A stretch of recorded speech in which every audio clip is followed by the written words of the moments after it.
Assalamualaikum warahmatullahi wabarakatuh. Perkenalkan, nama saya Pitra Jaka Nusantara dari kelas 11 ATP 2, nomor absen 25 NIS 12804. Di video kali ini saya akan menjelaskan bagaimana sejarah Jepang di Indonesia.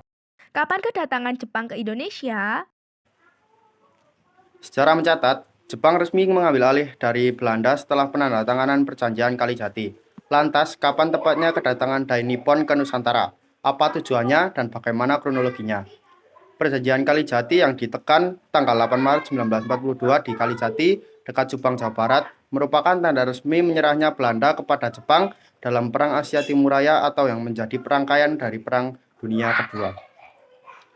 Lantaran Belanda menyerah tanpa syarat kepada Jepang, maka kekuasaan atas wilayah koloni mereka yakni Hindia Belanda alias Nusantara atau Indonesia diserahkan kepada pemerintah militer Dai Nippon.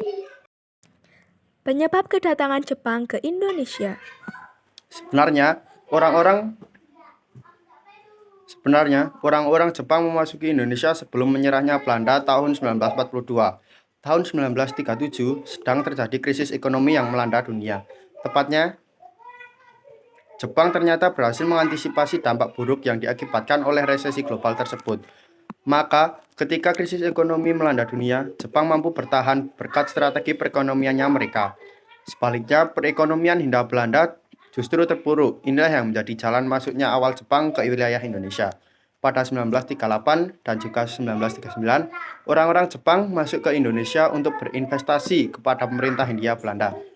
Selain itu, Jepang juga menjadi salah satu negara utama tujuan ekspor komoditas dari Hindia Belanda yang didapat dari kekayaan alam Nusantara. Jepang pada waktu itu menjadi pesaing negara-negara Eropa dalam perebutan pasar ekonomi.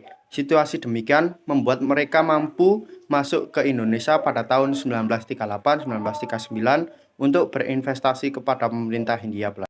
Kronologi masuknya Jepang ke Indonesia. Keberhasilan Jepang menduduki Tarakan kemudian diikuti dengan didudukinya wilayah-wilayah lainnya. Balikpapan dan Pontianak misalnya, masing-masing berhasil dikuasai Jepang pada tanggal 24 Januari 1942 dan 29 Januari 1942. Samarinda dan Banjarmasin yang direbut Jepang dari Belanda.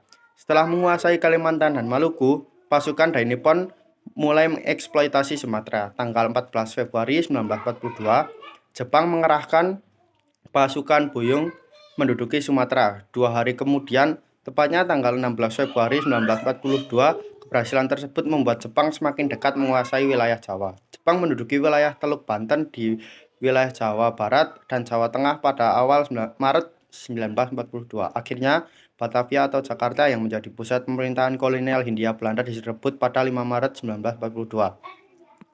Menyusul kemudian Bandung yang diambil alih 2 hari berselang Belanda yang semakin terdesak terpaksa menyetujui untuk diadakan perundingan tanggal 8 Maret 1942 di Kalijati dekat Subang, Jawa Barat.